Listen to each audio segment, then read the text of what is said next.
নমস্কার বন্ধুরা, আবারও নিয়ে এসেছি একটি নতুন ভিডিও। ডিএ নিয়ে সুপ্রিম কোর্টের দেওয়া সময়সীমা বৃদ্ধির আবেদন জানালো নবান্ন। মহার্ঘ ভাতা বা ডিএ মামলার রায় কার্যকর করার সময়সীমা বাড়ানোর আবেদন জানিয়ে নতুন করে সুপ্রিম কোর্টে আবেদন জমা দিল পশ্চিমবঙ্গ সরকার। শুক্রবার এই সংক্রান্ত আবেদন শীর্ষ আদালতে জমা দেওয়া হয়েছে। রাজ্য সরকারের তরফে জানানো হয়েছে, ডিএ বকেয়া পরিশোধ সংক্রান্ত নির্দেশ বাস্তবায়নে একাধিক প্রশাসনিক, প্রযুক্তিগত এবং আর্থিক জটিলতার মুখে পড়তে হচ্ছে। সেই কারণেই নির্ধারিত সময়সীমা বাড়ানোর আবেদন জানানো হচ্ছে। এই কথা জানার পরেই 13ই মার্চ রাজ্য জুড়ে সরকারি অফিস অচল করে দেওয়ার হুঁশিয়ারি দিয়েছেন সরকারি কর্মচারী সংগঠনের নেতারা। যে কোনো ধর্মঘটের ক্ষেত্রে বরাবর কড়া অবস্থান নিয়ে এসেছেন মুখ্যমন্ত্রী মমতা বন্দ্যোপাধ্যায়। কিন্তু বিধানসভা নির্বাচনের আগে ডিএ ইস্যুতে রাজ্য সরকারি কর্মচারীদের সঙ্গে তার সরকার আদেও সংঘাতে যাবে কি না তা নিয়ে সন্দিহান রয়েছে রাজনৈতিক মহলের একাংশে। রাজ্য সরকারের জমা দেওয়া আবেদনে বলা হয়েছে, 5ই ফেব্রুয়ারি 2026 তারিখে সুপ্রিম কোর্ট ডিএ সংক্রান্ত মামলায় গুরুত্বপূর্ণ রায় দেয়। ওই রায়ে আদালত জানায়, রাজ্য সরকারি কর্মচারীদের ডিএ পাওয়া আইনগতভাবে প্রাপ্য অধিকার। একই সঙ্গে আদালত নির্দেশ দেয়, 2008 থেকে 2019 সালের সময়কালের বকেয়া ডিএ কর্মচারীদের দিতে হবে। এই প্রক্রিয়া তদারকির জন্য অবসরপ্রাপ্ত সুপ্রিম কোর্টের বিচারপতি ইন্দু মালহোত্রার নেতৃত্বে একটি মনিটরিং কমিটিও গঠন করা হয়। সুপ্রিম কোর্টের নির্দেশ অনুযায়ী মোট কত টাকা দিতে হবে এবং কিভাবে কিস্তিতে তা পরিশোধ করতে হবে তার একটি সময়সূচি নির্ধারণের কথা ছিল ওই কমিটির। আদালত জানিয়েছিল, এই নির্ধারণের কাজ 6ই মার্চ 2026-এর মধ্যে সম্পন্ন করতে হবে এবং প্রথম কিস্তি 31শে মার্চ 2026-এর মধ্যে দিতে হবে। তবে রাজ্য সরকারের দাবি, এত অল্প সময়ে এই বিশাল আর্থিক দায়বদ্ধতা পূরণ করা কার্যত অসম্ভব হয়ে উঠেছে। কারণ বকেয়া ডিএ নির্ধারণ করতে প্রায় 3,17,000-এর বেশি কর্মরত কর্মচারীর তথ্য যাচাই করতে হবে। পাশাপাশি বিপুল সংখ্যক অবসরপ্রাপ্ত কর্মচারীর তথ্য সংগ্রহ এবং যাচাই করতে হচ্ছে। এই তথ্যের বড় অংশ 2016 সালের আগে পর্যন্ত ডিজিটাল নয়, বরং সার্ভিস বুক আকারে হাতে লেখা নথিতে রয়েছে। ফলে সেগুলি ডিজিটাইজ করে যাচাই করতে সময় লাগছে। রাজ্য সরকার আরও জানিয়েছে, 2016 থেকে 2019 সালের তথ্য কিছুটা হলেও ইন্টিগ্রেটেড ফিনান্সিয়াল ম্যানেজমেন্ট সিস্টেম রয়েছে, অর্থাৎ আইএমএফএসে রয়েছে। সেই তথ্যের ভিত্তিতে হিসাব করার প্রক্রিয়া শুরু হয়েছে।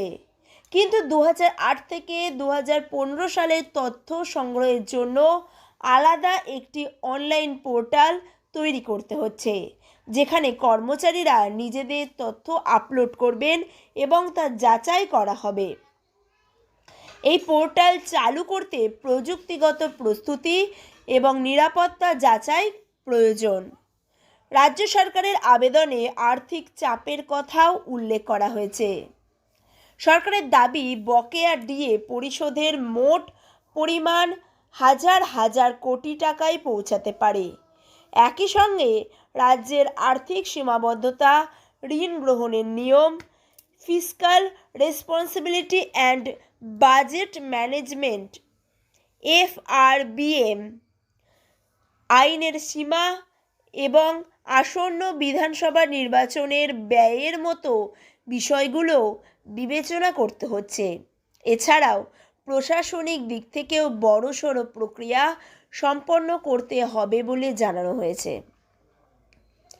রাজ্যের প্রায় 6,500 ড্রয়িং অ্যান্ড ডিসবার্সিং অফিসারের মাধ্যমে বিল প্রস্তুত করতে হবে। অবসরপ্রাপ্ত কর্মচারীদের ক্ষেত্রে বিভিন্ন ট্রেজারি, অ্যাকাউন্টেন্ট জেনারেল দপ্তর এবং ব্যাংকের মাধ্যমে তথ্য সমন্বয় করাও একটি বড় চ্যালেঞ্জ বলে উল্লেখ করা হয়েছে।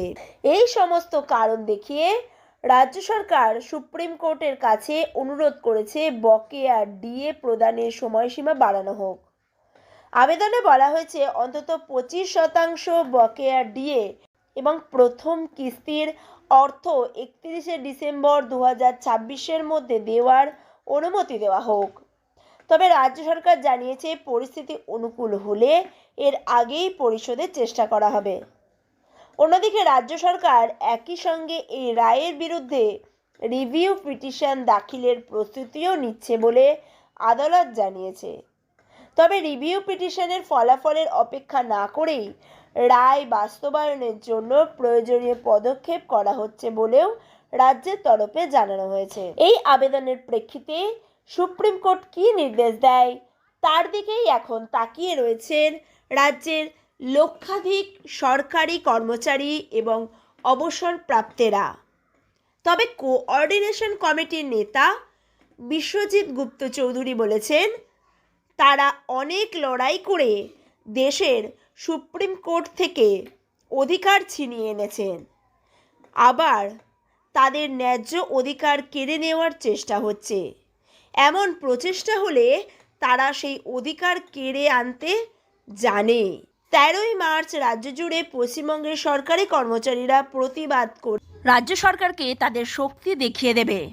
রাজ্যের বিভিন্ন শিক্ষক সংগঠনের তরফে অভিযোগ করা হয়েছে, সুপ্রিম কোর্টে যে আবেদন রাজ্য সরকার করেছে তাতে রাজ্যের শিক্ষক, শিক্ষিকা এবং শিক্ষাকর্মীদের কোনো উল্লেখ নেই। বঙ্গীয় শিক্ষক এবং শিক্ষাকর্মী সমিতির তরফে স্বপন মণ্ডল বলেছেন যে রাজ্য সরকার রিভিউ পিটিশন করতে গিয়ে যে কথাগুলো উল্লেখ করেছে তাতে পরিষ্কার 4.5 লক্ষ শিক্ষক শিক্ষাকর্মীদের বাদ দেওয়া হয়েছে। এটা নিকৃষ্টতম নোংরামি শুধু নয়, সিদ্ধার্থ শঙ্কর রায়ের আমলকে ফিরিয়ে আনতে চাইছেন মুখ্যমন্ত্রী মমতা বন্দ্যোপাধ্যায়। শাসকপন্থী মেরুদণ্ডহীন শিক্ষক শিক্ষাকর্মীদের আহ্বান জানাচ্ছেন আগামী 13ই মার্চ ধর্মঘট সফল করে উপযুক্ত জবাব দেওয়ার জন্য। একই সুরে সংগ্রামী যৌথ মঞ্চের আহ্বায়ক ভাস্কর ঘোষ বলেছেন, 13ই মার্চ তারা বন্ধ মোবারক কর্মসূচির ডাক দিয়েছেন। সেই কর্মসূচি দিয়ে এই সরকারকে তারা বোঝাতে চাইছেন তাদের অধিকার কেড়ে নেওয়া সহজ বিষয় নয়। ওই দিন রাজ্য সরকারের কর্মচারীদের শক্তি টের পেয়ে যাবেন মুখ্যমন্ত্রী মমতা বন্দ্যোপাধ্যায়। এবারে এখন দেখার বিষয় এর পরের পরিস্থিতি কী হতে চলেছে। ভিডিওটি সকলের মাঝে শেয়ার করুন, ভালো লাগলে লাইক করবেন, আর আপনি যদি চ্যানেলে নতুন এসে থাকেন তাহলে চ্যানেলটিকে সাবস্ক্রাইব করে রাখুন। ধন্যবাদ।